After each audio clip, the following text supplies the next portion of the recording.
Yo guys, what is up? Battlefield117 here, and welcome to Minecraft Snapshot 15w31b. So this is the updated bug-fixed snapshot version that came out just recently. Yesterday was the first time that Snapshot 15w31a was released, and this snapshot covers new features from Minecraft 1.9, the combat update. So lots of cool new stuff. I've set up this cool little test area for us to test out all of the new items and look at everything that has been added so far. So let's start out over here in the crops area. So that there is a new crop that has been added to Minecraft, and this is the beetroot. So this is what it looks like when you harvest it. So you get one beetroot, and so this is what they look like when they're fully grown in a farming area. So you can create beetroot soup out of your beetroot, except I'm not exactly sure how you're supposed to do that. I haven't figured out the crafting recipe, but eventually you should be able to create a new food source out of these beetroots. Here is the beetroot seeds that you use to plant your crops over here, and you can also create red dye out of beetroots by placing one beetroot in your crafting inventory and getting one red dye in return. So it's a 1-to-1 return for that. So now moving on to the new blocks from the end, there are these purpur blocks, not purple but purpur. Kind of an interesting thing. I don't know if that's supposed to be a typo or if that's what it was meant to be. Not exactly sure, but we've got this purpur block, the purpur pillar block, and then purpur stairs and slabs, as well as this endstone bricks. So the crafting recipes for these is you use 4 popped chorus fruit, which we will talk about in just a second, in this formation right here to get 1 purpur block. And then you take 2 of these purpur blocks, stack them on top of each other in your crafting table to get your purple pillar things, and then same with your purpur blocks in your same crafting recipe configuration to get your stairs and slabs. But to get your endstone bricks, you just take 4 endstone, put it in a little square, and you get your endstone bricks. So that is that. But for the crafting recipe of these purpur blocks, you need chorus fruit to create this popped chorus fruit. So, chorus fruit you get from these chorus plants over here, which that one's still growing, but we will talk about it in just a second. So, what you do is you take your chorus fruit from a chorus plant, and you put it in a furnace, and you smelt it up, and from 1 chorus fruit smelted, you will get 1 popped chorus fruit. So, use this popped chorus fruit to create your purpur building blocks. So, kind of a cool new thing for buildings, and so now you can make things with a purple kind of design and color tone. So, moving on, these 3 right here are actually blocks that we are familiar with. There's just been a slight change to them. These are actually iron blocks in different colors of stained glass. So instead of taking up the entire block in a plus sign shape like before, when you just place down a single iron frame, it is now only 1 small pillar with a very small hitbox. But then if you place down more, they will connect to each other just like normal. So kind of just a different little thing that will add maybe some fun aspects to building for those creative and detailed builders. Another thing that has been added that I think many builders will enjoy are these end rods. So they provide a light source, actually, and so they're kind of like their own kind of torch. So you just place one down, and it's a little bit like a little pillar torch, or a candle, you may say. But you can stack one on top of each other, and then from there you can also place them horizontally. But you will only get a top and bottom little piece. There's no intersection points if you build it, but kind of a cool little pillar that you can create that are enable some light. So I think some builders will really enjoy using these to help light their buildings and just make their builds overall aesthetically pleasing. So right here we have a piece of a chorus plant.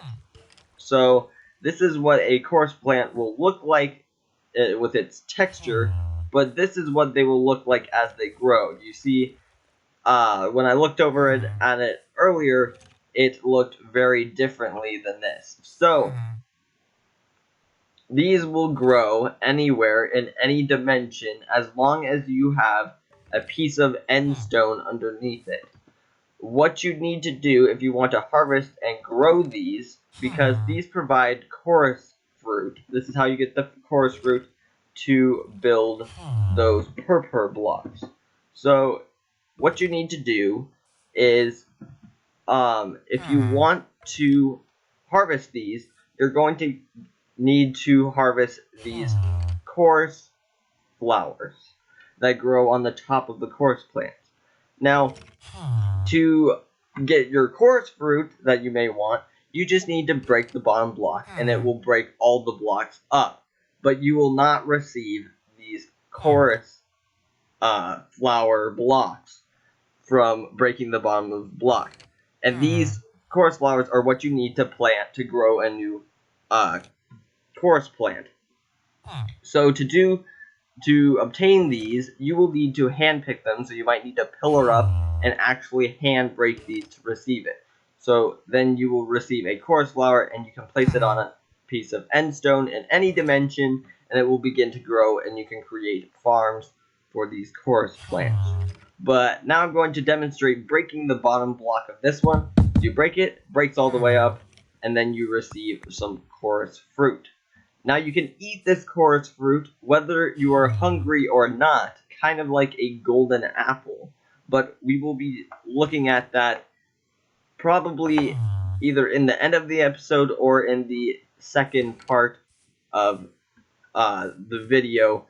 I'm going to be splitting this video into several different sections because there's been a lot added, especially with the end, so that will be a completely different episode.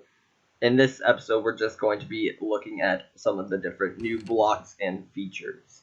So you can eat this regardless of whether you're hungry or not, but we will look at that at a later time. So kind of a funny thing that you can do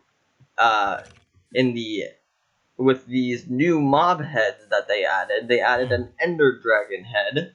You can wear them like normals. So if we scroll down and we get to our heads, we can now see the dragon head, which it is very large in comparison to the previous mob heads. But something a little bit funny that you can do is you can place it on your head like normal, and then you're gonna look like a dragon. But as you walk, its mouth will open and close. That is kind of just a funny little animation that has been added for the Ender Dragon. But that is not all that you can do with this. If you place your dragon heads down like I have done here, and then you power them, its mouth will open and close. Not sure how people will end up using this. I don't know if people will sync text for it in adventure maps and make it so that the dragon is talking to you or something. I don't know, but just a fun little bonus feature that will come with 1.9 that I feel like some people will figure out some fun and creative ways to use this. So now, let us come back and we will set it back to day, and so we can test the rest of these features. So we've got our friend Mr. Skeleton over here. We're going to get behind this wall, and we are going to go into survival mode to let him demonstrate his new animation. So Mr. Skeleton, if you will please. Okay, that's good, that's good. If you can tell, it's a little hard to see, but the skeleton is actually drawing back his bow. His second hand actually comes back to the bow, and the string is actually drawn back. So that is very cool.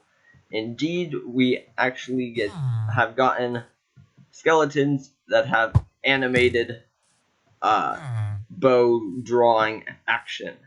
So, kind of a cool feature that people have been wanting for a very long time, because previously skeletons just hold their bow and arrows magically fly out of it with their hand, never coming up to draw it. So, let's get rid of the rain. Everything is trying to prevent me from showing off all these cool features.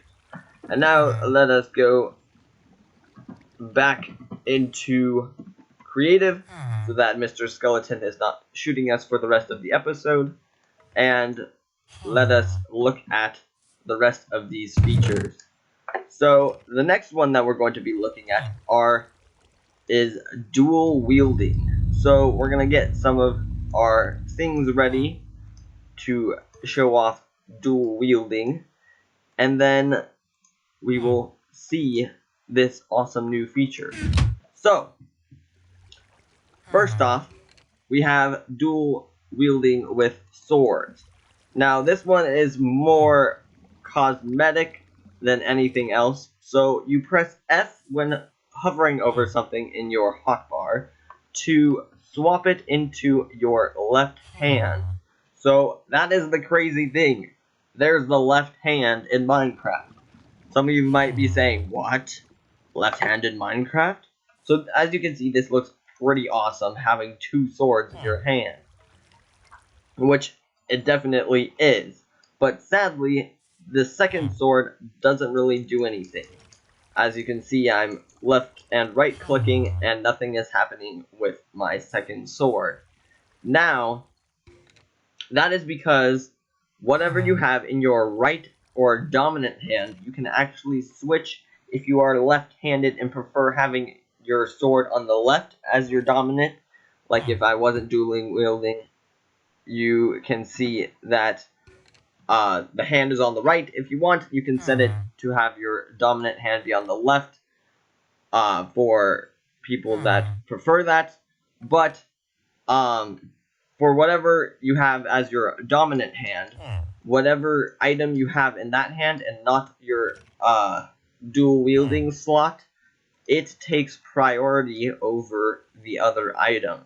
So the left and right click for my right hand, because that's what I have it defaulted as, takes priority over what is in my left hand.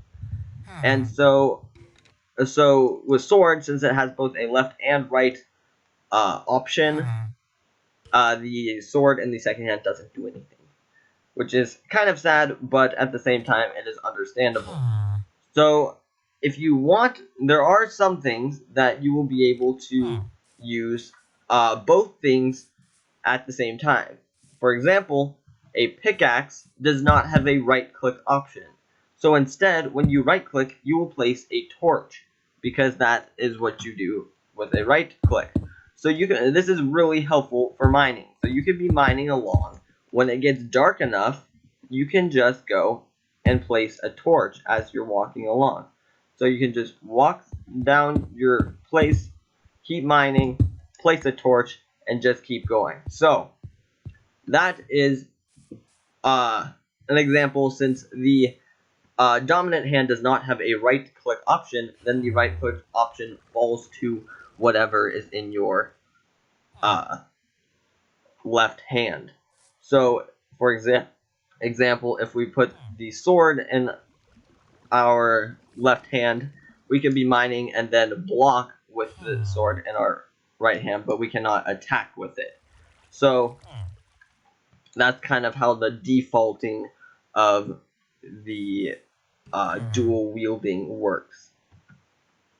So now let us look at arrows, the specialty arrows, and bows. So with dual wielding, if you have several different types of arrows in your inventory, if whatever you put in your left hand with the dual wielding, that arrow will take priority over the other ones. So that is kind of how you can set what kind of arrow you are using if you have multiple different types of arrows in your inventory. So one of the cool things that you will notice if I draw back my bow, if you look down in my hotbar, as I draw back the bow, the item in the hotbar slot also has an animation of the bow drawing back. So that is kind of cool. So you can now see in your hotbar when you have your bow drawn back as well. So, we're going to be looking at these specialty arrows. They're not just your regular arrows. So the first one we're going to be looking at is the spectral arrow. So that is these golden arrows that we have right here. So as you can see, it's called a spectral arrow. We will put that in our left hand so it prioritizes it. And now when you shoot anyone, we are going to shoot our villager friend. He's going to help us test this. When you shoot him, you will get this glowing outline around him. This allows you to see whatever you've tagged. We can do this the same with the skeleton. You can see whatever you've tagged behind a wall. And so this adds these new arrows. There's several different ones of them. So we've got Arrow of Night Vision. These are all just potion tipped arrows. So any regular potion that you have, you can add that potion to the tip of an arrow. So you can like dip your arrow in whatever potion, and then whenever you shoot something with it, it will cause whatever you shoot to have the effect of the potion. So just your standard potions and all the effects can be added to tips of arrows. The spectral arrow is the only one that I do not know how to craft currently, but the rest you just add a potion to your arrows. But so these, we're not going to be testing all of them because they're pretty self-explanatory. They just add whatever effect is listed to whatever you shoot with that specific arrow. So these arrows, I think, will add some new strategy elements to PvP, because say you have a helpful arrow, like maybe you get a potion of regeneration tipped arrow, and you set that to your priority, and your partner or one of your teammates is running low on health, you could shoot them, and then it will help start regenerating them. So, and the same with harmful arrows. You could have a poison arrow, and you see an enemy member, and shoot them with it, and then they will start taking damage from that. So anyways, that is kind of just a interesting little tidbit of what those are. As well, the spectral arrow will add some elements to PvP.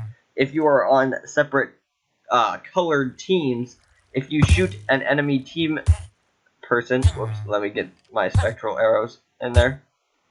As you can see, I shot our villager with a poison arrow, and so he is taking damage. But if I were to shoot this skeleton, which is now dead, if we shot that skeleton and he was on the red team, he would have a red outline around him. So, based on what team you are on, your outline will be coordinated with that color.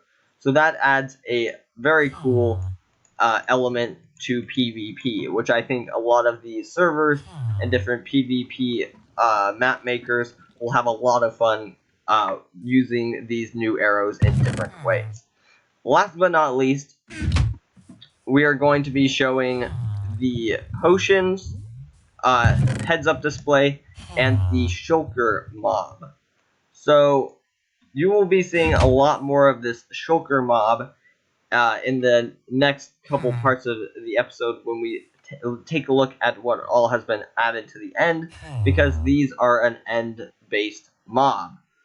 So we will get down a shulker and get a diamond sword so we can take him out, but he takes and hides in this block. You might have seen him peeking out there. He's a little, like, cream-colored guy with little eyes, and when he sees you, he will shoot little shells at you. Oh, the shulker stands for shell lurker, so he lurks in his little thing. When he spots you, he will shoot shells at you. So if we head over into survival, our little shulker friend will start shooting shells at us. So if we get hit by one of these, you will see up in the upper right hand corner that we have a levitation effect. So these guys lift you up, and then when that effect runs out, you will be plummeted back down to the ground, and it hurts. So that's how they kind of attack you, is by using fall damage. So that's their main tactic of attacking you. But if we go back into creative, once he opens up, the way you can get them is you just attack the block or the little guy inside until he heals over and dies. So that is how you take out a shulker, but they are quite worthy opponents. If you saw, just getting hit by one shell lifted me quite a ways up into the air and then dropped me, and you take fall damage.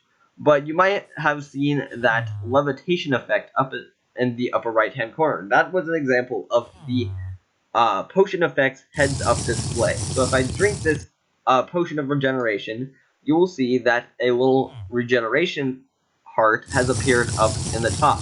If I drink this poison potion, you will see that the poison icon has appeared below it. So helpful effects appear on the top, and harmful effects appear on the bottom. So this allows you to see what effects you have on you without going and looking in your inventory. And when these things begin to run out, you will begin to see that if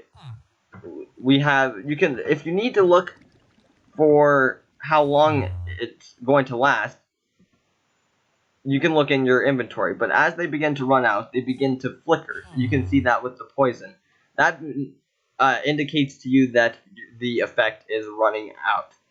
So that is going to be it for this episode.